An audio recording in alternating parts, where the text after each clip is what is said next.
covering the world of professional wrestling. This is the Signature Spot with Chris Toplack. 3, 2, 1.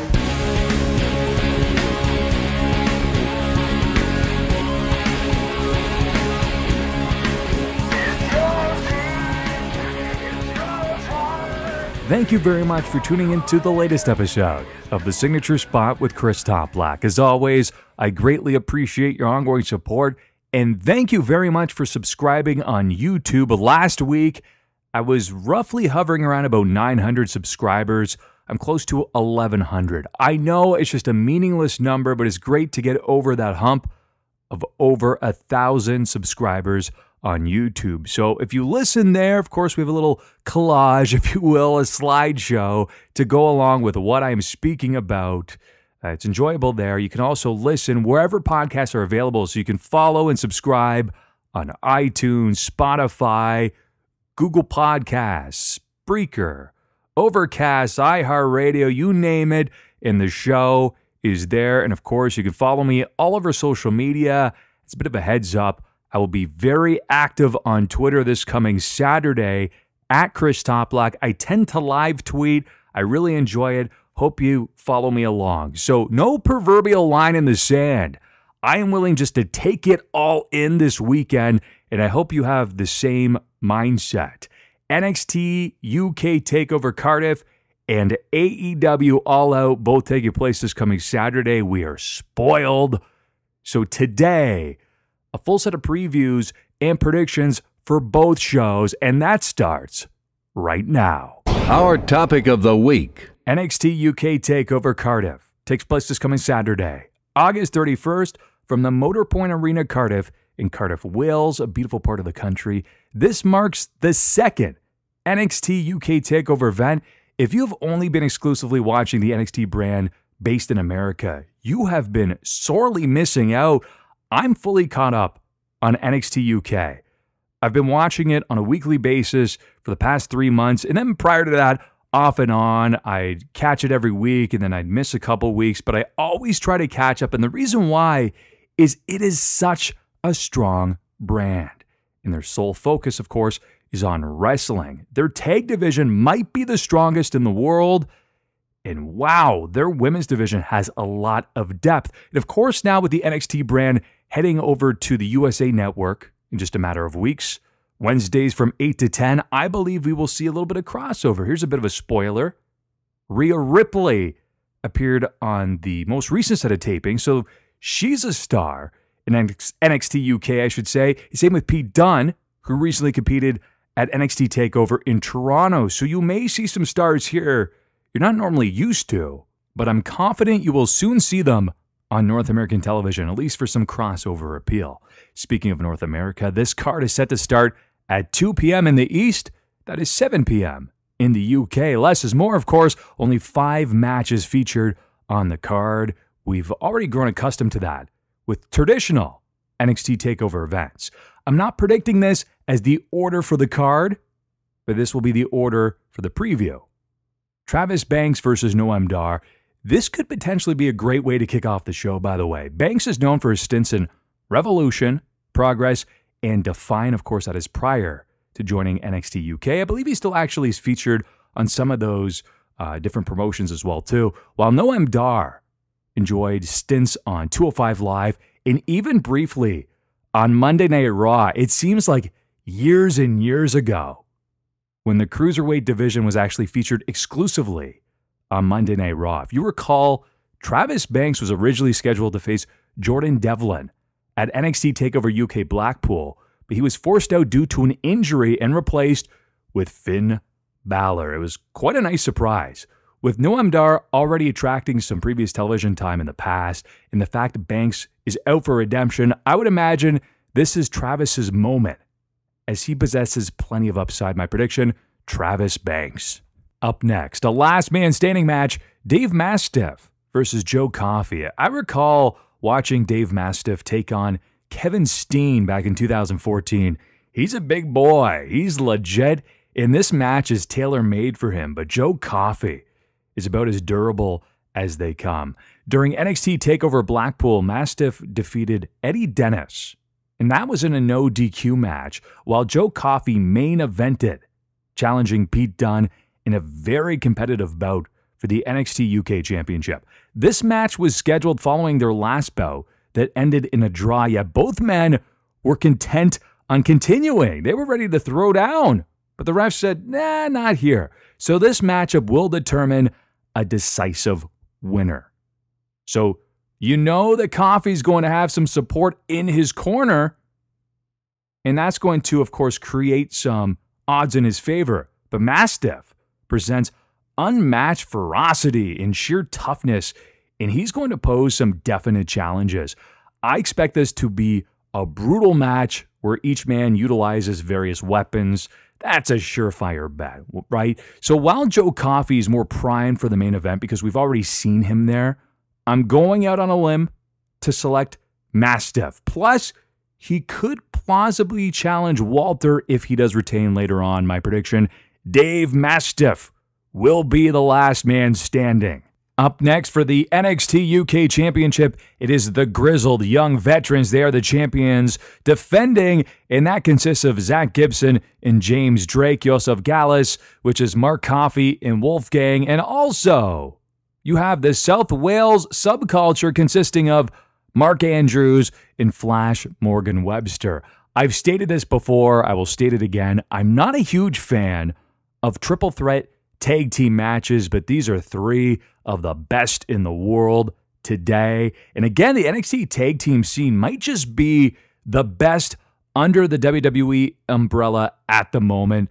There's really an endless amount of contenders chomping at the bit for an opportunity. Grizzled young veterans comprising of Zach Gibson and James Drake. They initially claimed tag team gold in an instant classic. If you haven't seen it, go back and watch it, defeating Mustache Mountain at NXT TakeOver UK Blackpool. South Wales subculture, you know they're probably going to be the favorites heading into this just because of the hometown advantage, are entering this bout as the undeniable underdogs, but they're going to have the crowd on their side. And if they manage to capture the titles, I would imagine they would be transitional champions, and it would be for that hometown pop. Gallus will always remain perennial contenders, but I have a sneaking suspicion that grizzled young veterans retain in a match full of exciting spots and eventually drop the titles to Imperium. So my prediction, grizzled young veterans retain. So I just praised the NXT UK Tag Team division. Well, how about the women's division? It offers so much depth. So for the NXT UK Women's Championship is Toni Storm defending against her former best friend, Kaylee Ray. Now, Kaylee earned this opportunity after a #1 Contenders Battle Royal at Download Festival. Now, the narrative behind this match has been centered on the closeness between Toni and Kaylee Ray over the years, and the fact that Kaylee knows Toni better than virtually anybody. So this means that she can exploit her weaknesses and also be very aware of Toni's strengths. Toni has overcome many viable contenders over the past several months, but given Kaylee Ray's mind games, this could pose her toughest test to date. That being said, I don't see Kaylee Ray being the one to dethrone Toni unless they are heading into a long-term feud. So this Saturday, it's Toni time. Toni Storm retains her NXT UK Women's Championship. And for the United Kingdom Championship, it is Walter, the champion, representing Imperium versus Tyler Bate representing Mustache Mountain. Given his name value and the fact he's been stepping up after a failed attempt to capture the championship by Trent Seven, Tyler Bate was really the next logical choice to challenge Walter. Who else do they have right now? Yes, the tail of the tape plays a major factor in this bout. Walter stands an imposing 6'4", nearly 300 pounds, while Tyler Bate stands 5'7", and about 175 pounds soaking wet. So this is your traditional David versus Goliath matchup. Tyler and Trent have outsmarted Imperium in recent weeks by attacking them to even the odds. And then last week, Tyler even managed to hit the Tyler Driver 97 on a much larger Walter. If you missed it, go back and watch it. Super impressive. And it was a sight to behold. While Tyler Bate has the undeniable speed and technical advantage, Walter remains an unshakable brute. Just look at him who will eventually tear Tyler apart. With Mustache Mountain already an established tag team, they will sadly be forced to go back to the drawing board after Tyler comes up short, but it will be a very competitive bout. My prediction is that Walter retains his United Kingdom Championship. So if you're on the fence and you haven't seen an NXT UK TakeOver event, now is the time to get yourself acquainted to the brand. You will not be disappointed. You're listening to The Signature Spot with Chris Toplack. So if you're like me and you plan on watching NXT UK TakeOver Cardiff in the afternoon, in the evening, not to be outdone, you have AEW All Out. So it really is the perfect Saturday of professional wrestling. AEW All Out takes place this coming Saturday, August 31st, from the Sears Center in Chicago, Illinois, the site of last year's All In. That event made all of this possible. This event sold out in merely 15 minutes. Ultra impressive. The buy-in will be taking place at 7 p.m. in the East. That is their pre-show. The main pay-per-view, which is All Out, takes place at 8 p.m. in the East. It is available to stream live on Bleacher Report Live. Also, you can watch it on Fight.tv, and I believe in some countries you can watch it on traditional pay-per-view. I believe that will be the case here in Canada, although for whatever reason it costs $5 more. Come on! Don't leave out your Canadian fans. One of the biggest lingering questions heading into this pay-per-view is the status of Mr. CM Punk. For years, fans have chanted his name in the hopes of a return, but this event might be the most realistic scenario to date. The event, of course, transpires in Chicago. That's his hometown. And CM Punk will be present for an autograph signing. That is, of course, affiliated with StarCast. But for whatever reason, I just don't see him returning. Don't be overly disappointed if he doesn't. I just don't see it in the cards. So if that's the case, perhaps we will eventually see the end of the CM Punk chance, because if it doesn't happen here, I don't believe it's going to happen anywhere. Now, on the flip side, if he were to make an appearance, this would lead to arguably one of the biggest pops in pro wrestling history. Not just modern day pro wrestling, but in the history of pro wrestling. Maybe not quite Austin level, but a slight step down. Either way, it will be a sight to behold if it happens. Again, I don't believe it will. While NXT UK TakeOver Cardiff features 5 bouts, we will see double that amount at 10 for AEW All Out this coming Saturday. So let's start with the buy-in pre-show. We know for sure these 2 matches will be featured. Let's start off with Private Party versus Angelico and Jack Evans. First and foremost, you can expect an exciting spot fest. It's going to be devoid of psychology. If you enter this bout, have some realistic expectations, right? So you can take that one to the bank. Private Party previously debuted as a team at Fyter Fest in AEW, which resulted in a loss, while Angelico and Jack Evans are 0-2 in AEW so far. In terms of momentum, this match is incredibly important for both teams, but on the surface, it would appear as though Angelico and Jack Evans really need this victory more. That said, I see Private Party getting their arm raised, so my prediction is Private Party. Next, it is the Casino Battle Royale featuring 21 women. If you don't know how it works, it's basically modified rules here. And again, it features a group of 5 wrestlers every 3 minutes. Then another group of 5 wrestlers will enter, with the 21st and final entrant entering alone. So they actually have to draw from a deck of cards, spades, diamonds, clubs, or hearts. So who will be in this match? We have 21. There are many that still remain a mystery. So far we have Britt Baker, Jazz, yes, that Jazz, who formerly competed in WWF, Sadie Gibbs, Teal Piper. You may not recognize the name, but you should recognize the last name. Yes, the daughter of the late, great Rowdy Roddy Piper. She has some big shoes to fill. Big Swole, Ariel Monroe, Brandy Rhodes, Nyla Rose, Ali, Yuko Sakazaki, Ivelez, and then also, it was just announced a couple of days ago via the New York Post, I believe, that Awesome Kong will be in this match. So a few more names that I expect to see. How about Kylie Ray, Penelope Ford, Bea Priestley, who I'm a big fan of, Leva Bates, a.k.a. the Librarian, if you want to refer to her as that. But who will it be? I think it's coming down to Britt Baker and Awesome Kong. Britt Baker has some of the most notoriety in this match.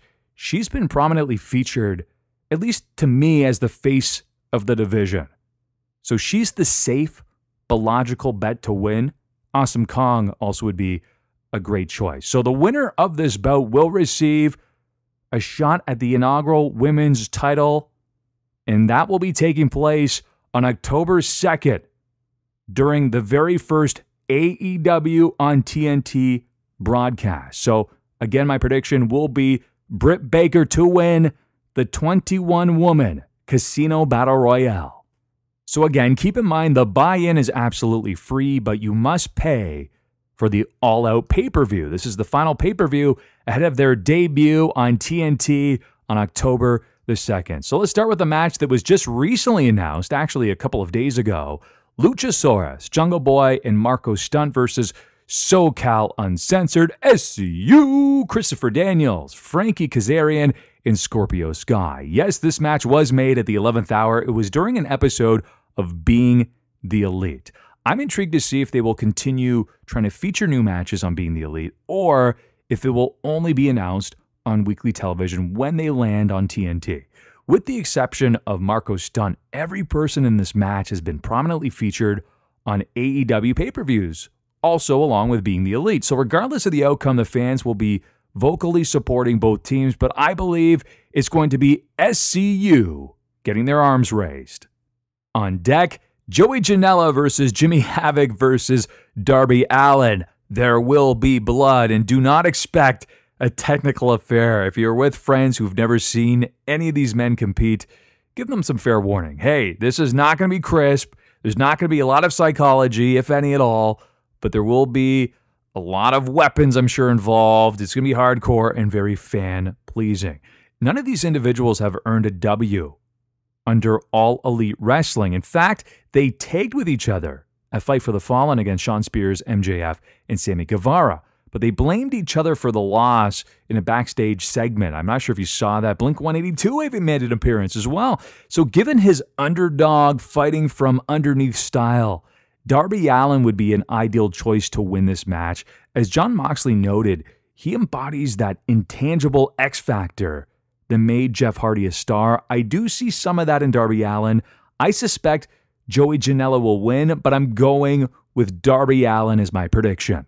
Next up, Ryo versus Hikaru Shida. Ryo and Shida both made their debut for All Elite Wrestling tagging together in the 6-woman tag team match at AEW Double or Nothing from May. Ryo competed again at Fyter Fest on June 29th, where she won a triple threat match. Shida has worked a fair bit with Shimmer, while Ryo continues to compete in Stardom. I haven't been exposed much to Shida, but I do believe Ryo will reach bigger heights in AEW, so I'm going with her here. My prediction will be Ryo to win. Another tag team bout is the Best Friends, consisting of Trent Beretta and Chucky T versus the Dark Order, consisting of Evil Uno and Stu Grayson. The winners here will receive a first-round bye in the AEW World Tag Team Championship Tournament. The Dark Order made their debut and they attacked the Best Friends. That was following their victory over Angelico and Jack Evans at Double or Nothing in May. Next, the Dark Order teased a similar attack at Fyter Fest, but they were simply playing mind games well before Halloween. At Fight for the Fallen, the Dark Order made their in-ring debut for AEW in a 3-way tag team match, defeating Angelico and Jack Evans along with Jungle Boy and Luchasaurus.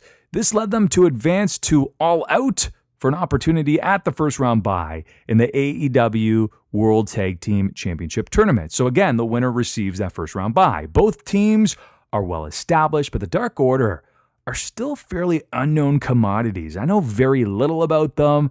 I haven't been overly impressed with them, so I'm led to believe the Best Friends will emerge victoriously. They are my prediction.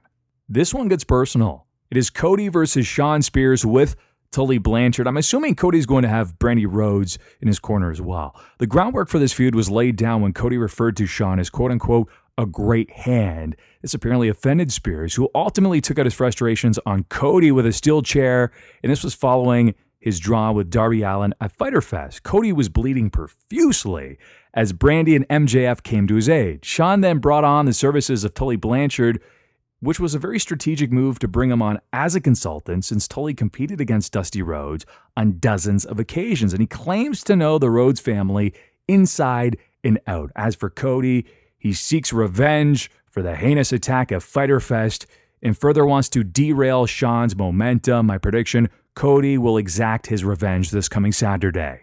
For the AAA Tag Team Championship, it is the Lucha Brothers, consisting of Rey Fenix and Pentagon Jr. versus the Young Bucks in a ladder match. The second AEW battle between two of the best tag teams in the world today. At AEW Double or Nothing, the Young Bucks defeated the Lucha Bros to capture the AAA Tag Team Championship. Then on June 16th of this year, the Lucha Bros defeated the Young Bucks to recapture the titles. This marks the big trilogy bout of 2019. Maybe it's just me, but I find it a tad perplexing that the AAA Tag Team titles are on the line once again. Now, given the weekly TNT show commencing in October, I can't imagine these titles will be featured or even shown at all. Given the talent involved, you can expect this to be a high-octane match with several replayable moments throughout. My prediction will be the Lucha Bros retain and the Young Bucks focus on capturing the AEW Tag Team Championship.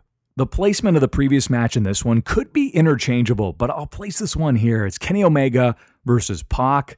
Now, the stage was originally set for Kenny Omega versus Jon Moxley, and that was set during the conclusion of Double or Nothing. If you recall, Moxley famously made his debut, and he attacked Kenny Omega. Boom.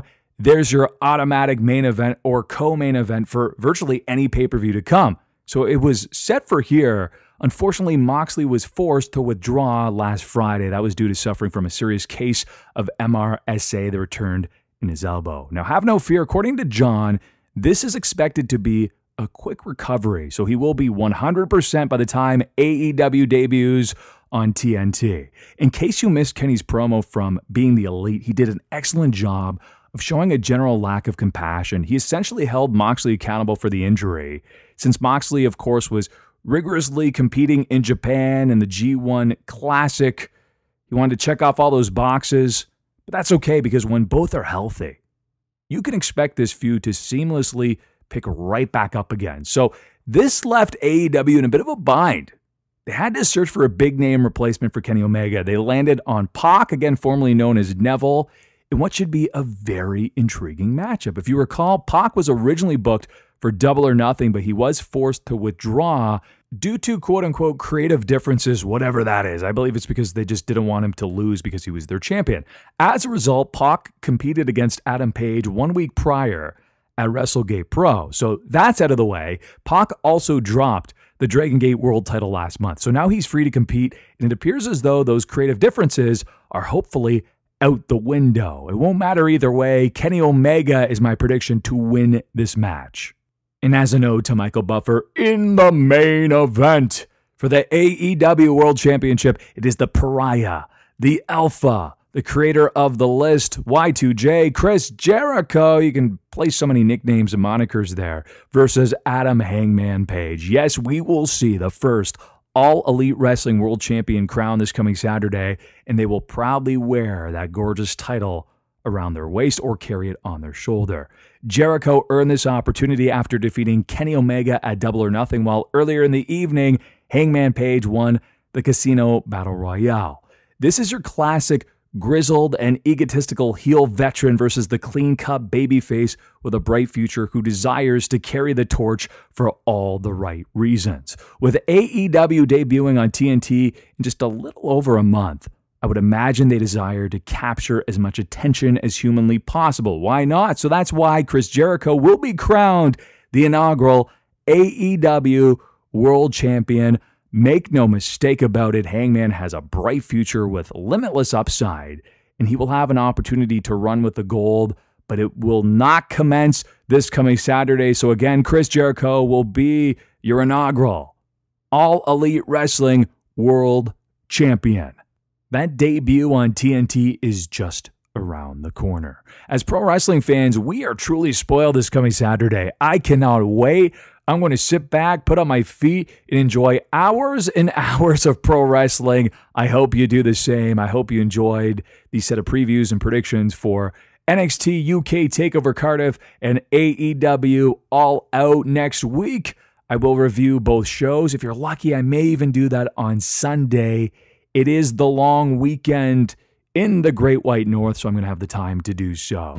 So until next Thursday, like, share, subscribe, and happy trails to you until we meet again. This concludes another episode of The Signature Spot with Chris Toplack. For new episodes, subscribe on YouTube, Stitcher, Spreaker, iHeartRadio, or iTunes. And don't forget to follow The Signature Spot on Facebook for exclusive clips, polls, and opinions.